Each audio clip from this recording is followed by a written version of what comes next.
Magandang umaga po sa ating lahat. Naging ganap na super typhoon ang Bagyong Julian. Kasalukuyan, si Bagyong Julian ay malapit sa may power line, sa may Batanes area. Ang layo ng sentro o mata ng Bagyong Julian ay nasa 205 kilometers west-southwest ng Itbayat, Batanes. Ngayon, ang lakas ng hangin malapit sa gitna nito ay maabot sa 185 kilometers per hour, samantala ang pabugso ng hangin ay nasa 230 kilometers per hour. Mabagal ang pagkilos sa direksyong west-northwestward. Sa forecast track ng Bagyong Julian, inaasa po natin ngayong araw lalabas ng PAR at pero sandali lamang itong nasa labas ng Philippine Area of Responsibility. Inaasahan itong papasok ulit pagdating ng Miyerkules. Sa araw ng Miyerkules ng umaga o hapon, maaari po maglandfall ang sentro ng Bagyong Julian sa Taiwan. At muli itong lalabas ng ating Philippine Area of Responsibility sa araw ng Thursday ng hapon. Pagkataas na pong Tropical Cyclone Signal number 2. Ang mga lugar po na silalin ng Signal number 2 ay sa Batanes, Babuyan Islands, Ilocos Norte, northern portion ng Ilocos Norte, at ganun din po sa northwestern portion ng mainland Cagayan.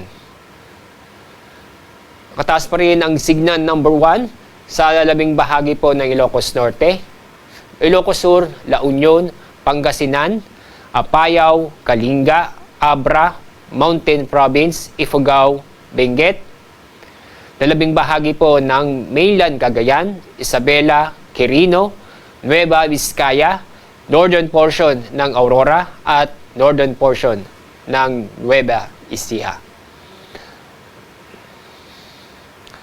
Ngayon, may inaasa pa rin tayong pabuksong malalakas na hangin sa Ilocos Region, Cordillera, sa northern at eastern portion ng mainland Cagayan, eastern portion ng Isabela, Aurora, Zambales, Bataan, Metro Manila, Calabarzon, Romblon at Camarines Norte. Bukas, araw ng Miyerkules, inaasahan pa rin ng pabukso ng malalakas na hangin sa Ilocos Norte, Ilocos Sur, Abra, Apayao, Batanes, Babuyan Islands, northern at eastern portion ng mainland Cagayan at eastern portion ng Isabela. Ngayong araw, may inaasahan pa rin tayo na matindi o malalakas na pag-ulan. Torrential o intense hanggang torrential na pag-ulan sa Batanes, Babuyan Islands at Ilocos Norte.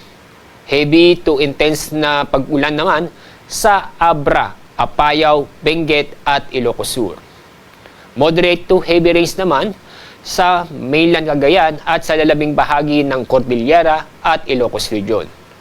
Bukas, asahan pa rin ang heavy to intense na pag-ulan sa Batanes at Babuyan Islands, samantalang moderate to heavy rains naman sa Ilocos Norte at Ilocos Sur.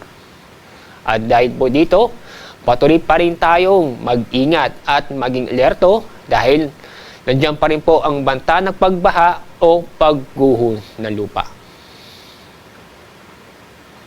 At dahil sa epekto ng bagyo, inaasahan pa rin ngayong araw ang matataas ng alon sa bandang Northern Luzon, kung saan ang taas ng alon ay halos aabot ng 7 metro o halos sa 2 palapag ng gusali. Ang mga lugar pa rin na sa ilalim ng gale warning ay Batanes, Cagayan, kasama ang Babuyan Islands, Ilocos Norte at Ilocos Sur. At dahil dito, bawal pa rin pumalaot ng ating mga kababayan sa mga nabanggit na lugar, lalo na po yung gumagamit ng maliliit na sasakyang pandagat.